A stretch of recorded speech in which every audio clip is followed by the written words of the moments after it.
16 বছরের সম্পর্ক, তার মানে বাইরে যার আগে 8 বছর হ্যাঁ দেশে ছিল। ওই সময় বিভিন্ন জায়গায় ঘুরতেও গেছেন নাকি? হ্যাঁ। কোথায় কোথায় গেছিলেন? এই যে আমার একটা বান্ধবী আসে না, ওর বাসায় গেছি, ও আমাদের বাড়িও গেছে অনেকবার। তারপর ও যখন ভান্ডারিয়া চাকরি করছে তখন আমার বোনের বাসায়, তখন বাসায়ও গেছে। এখন আপনি কি চাচ্ছেন? যদি আপনার এই সম্পর্ক মেনে না নেয় তখন আপনি কি চাচ্ছেন এখানে?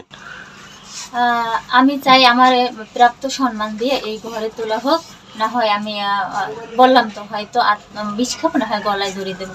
এখন পর্যন্ত ছেলের সাথে দেখা হয়েছে বা ফ্যামিলি কারোর সাথে দেখা হয়েছে কিনা? না, ছেলের সাথে দেখা নেই, ফ্যামিলির সবার সাথে দেখা হয়েছে, কিন্তু তারা তাদের মতোই ছিল আর আমি আমার মতোই ছিলাম। আচ্ছা, এই যে আপনার সাথে যে দীর্ঘদিনের সম্পর্ক 16 বছর আপনি দাবি করতেছেন, এই 16 বছরের ভিতর কি তার ফ্যামিলি জানতো যে আপনার সাথে এই ছেলের সম্পর্ক আছে? ছেলের ছোট ভাই জানতে, এমনকি তার মা, আমি যে সময় করোনার ডিউটি করতাম হসপিটালে, তখন তার মা করোনার টিকাতে আমার কাছে গেছে।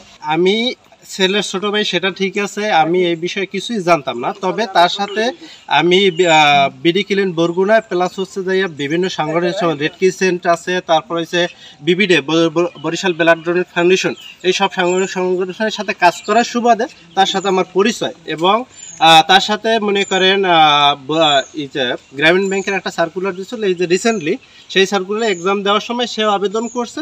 সেই ক্ষেত্রে আমার এলাকার আমতলির সিনিয়র আপু, সেই সুবাদে তার সাথে সে বলছে যে আমার যদি নিয়ে যাও ছোটো ভাই, তাহলে আমি তোমার সাথে যাব। এই সুবাদে সে একটা মনে করেন সেলফি তুলে রাখছে বা এছাড়া তার সাথে আমার কোনো মনে করেন নাই।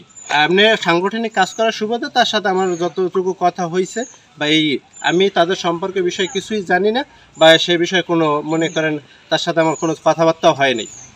আর যদি থাকে তাহলে তাকে একটা ডকুমেন্ট দেখাইতে পারেন, বা সেই ডকুমেন্ট কোনো সেই সপক্ষে কোনো সহজ যেটা ভ্যালিডেবল ডকুমেন্ট, সেটা যদি সে সাবমিট করে তাহলে আমি সাব্যস্ত।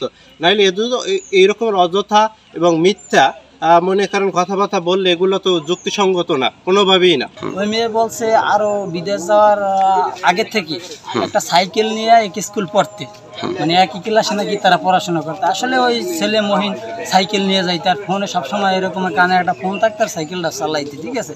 কারণ কার সাথে কি কথা বলতে সবাই এলাকার সবাই হাস্যকার হিসেবে নিতে, কিন্তু দেখতাম কথাও বলে।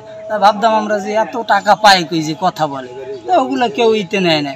তো এই মেয়ে কালকে বললো যে একটা সেই সময় এত মোটা ছিল না, সিংড়া ছিল, আর ওই সবসময় সাইকেল লয়ে যাইতো, আর সাইকেলে সবসময় আমার লাগে ফোনে কথা হইতো, আমাদের সাথে ঘোরাফেরা হইতো। এবং ওই একের পর এক নাকি মেয়ের ওই বাড়িতে বিয়ের প্রস্তাব দিত, আর ওই প্রস্তাব ওই মেয়ে আর ওই ছেলে মিলে ওইটা আর কি ভাঙ্গাই দিত। মানে ওই ছেলেরা আশ্বাসটা দিচ্ছে যে দেশে আসলে বিয়ে করবে। দেশে আসছে প্রায় 2 মাসের কাছাকাছি, কিন্তু আমার সাথে ওই মেয়ে সম্পূর্ণ ভালো জানে, আমার বাড়ির লোক, কিন্তু আমি মহিনের মার নাম জানি না, কিন্তু ওই মেয়ে জানে।